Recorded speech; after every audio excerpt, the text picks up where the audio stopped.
So this all started 2006 when I was a high school dropout, teenage mum, and I had my little baby at home, and she was 13 months old, and my time of being a stay-at-home mum was up, and I had to go and get a job selling shoes, back to selling shoes.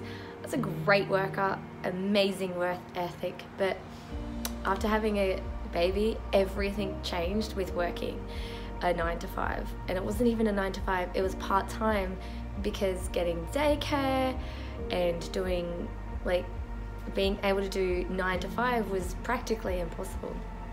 So fast forward, it's 13 months, my daughter's 13 months old, and I'm having to, like, basically my time is up of being a stay-at-home mum, and I have to go back to work and, you know, pay the bills, you got to do the things. And I remember I was such an amazing worker before having a baby, and like I would get in there, I would get it done, but something was different now that I had a baby. I was like, it was so hard for me to leave, and I was like, is this how they all feel? Like, I would drop my daughter off to daycare, like get back in the car, like close to tears because she'd be screaming as I'd be leaving, and I'd get in the car and I'd drive to work. I remember just like crying on the way to work in the peak hour traffic, and then I'd get in there, I'd do my job, I'd do my work, and then I'd get back in the car at the end of the day, and I'd get in there, and I remember this one day having both of my hands just on the wheel and just being like, oh my God, I've got to do this. I was like 23. I was like, no, I think I might have been even younger than that. And I was like, I've got to do this for the rest of my life. What? I remember this real, like, I'm a hard worker. Why is this so hard for me to fathom the fact that everybody has to do this, that everybody has to go to work and get it done and leave their babies at home? I just couldn't do it. But at the same time, I didn't want a life of poverty, and I didn't want a life of struggle, and I didn't want a life of being broke as fuck, to be honest.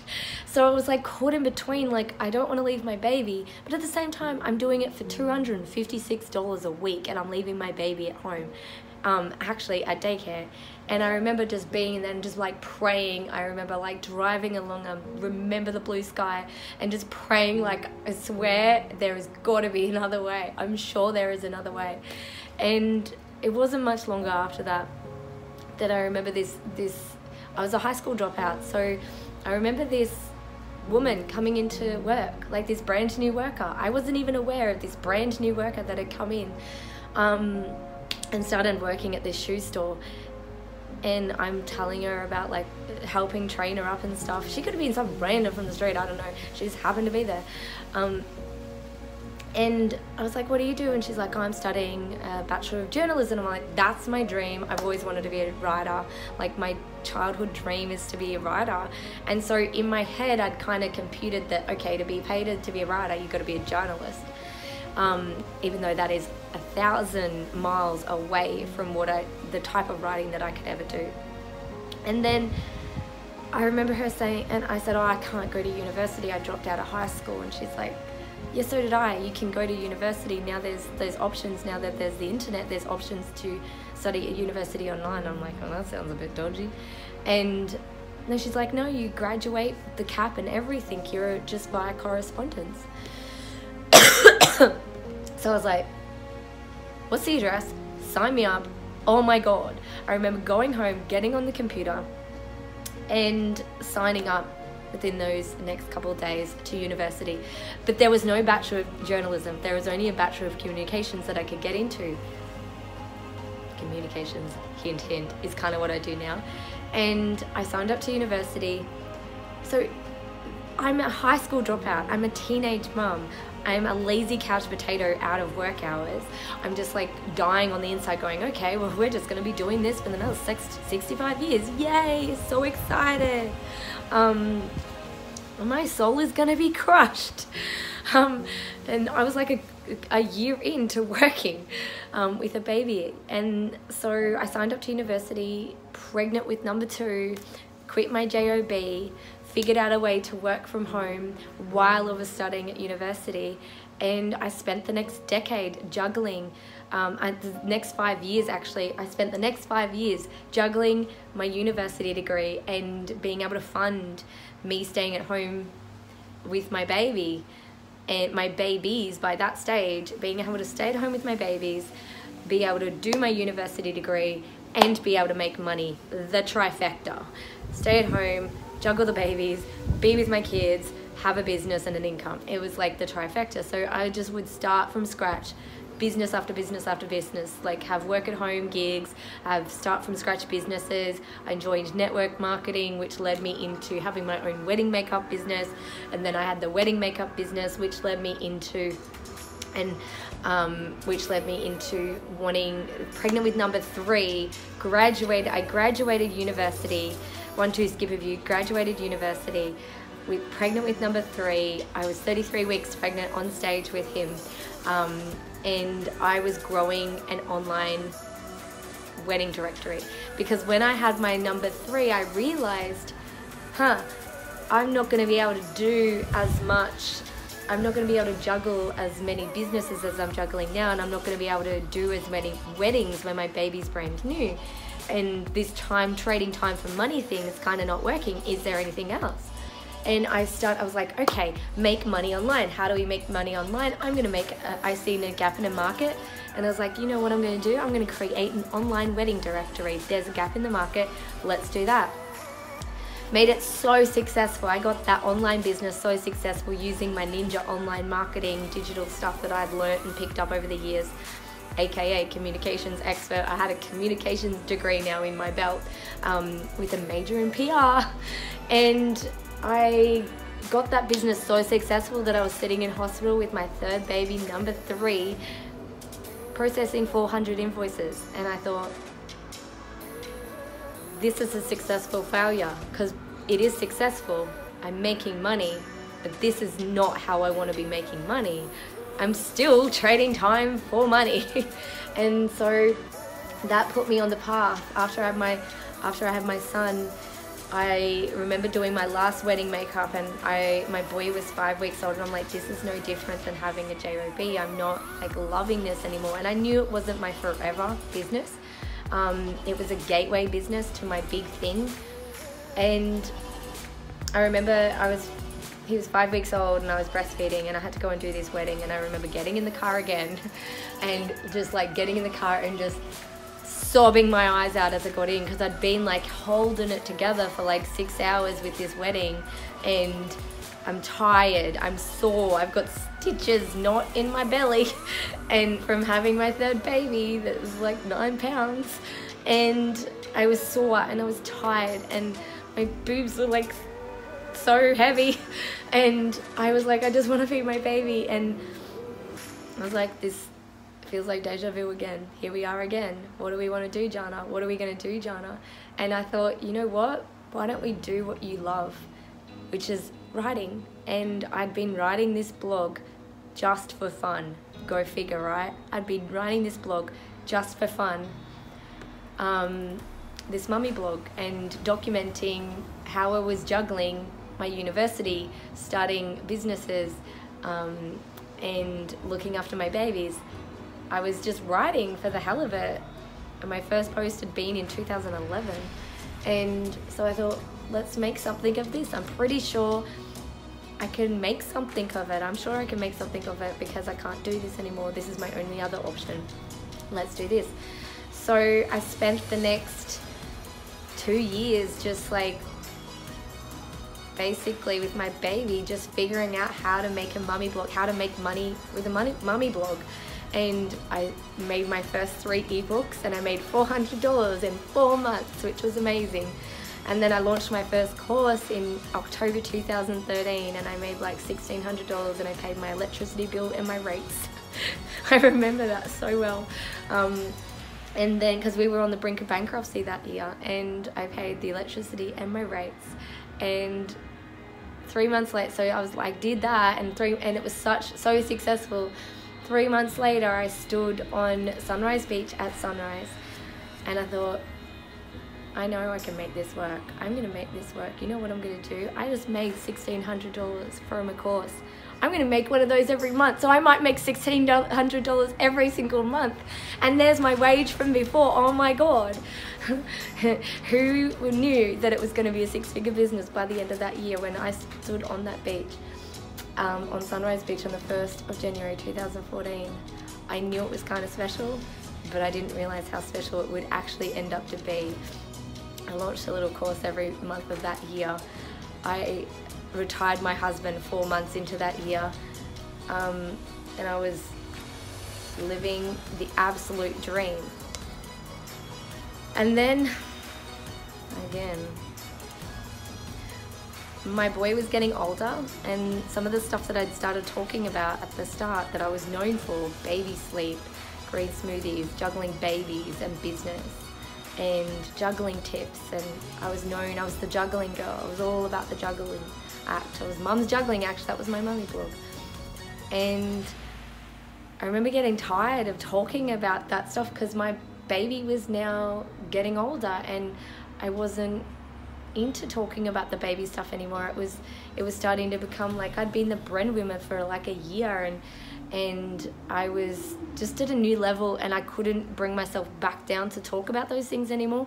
They just something didn't feel right. So I had my best month ever, and then things really started to unravel. Things really started to, all of a sudden, I just kept on trucking though.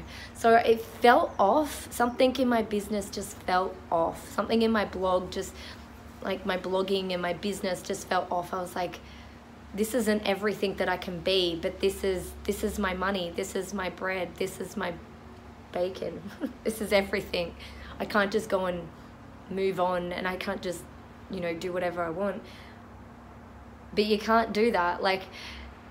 So I realized that something was off, and I didn't listen to that voice, and I kept on going, and something was off, and I kept on going, and I was like, I want to just be Jana Kingsford. I just want to be straight up Jana Kingsford and make money being me, from me, and anything that I want to talk about. I want to be able to talk about whatever I want to talk about. I don't want to have to do 4 juggling tips. I don't want to have to do the full list of how to make a green smoothie. Figure it out, Google it.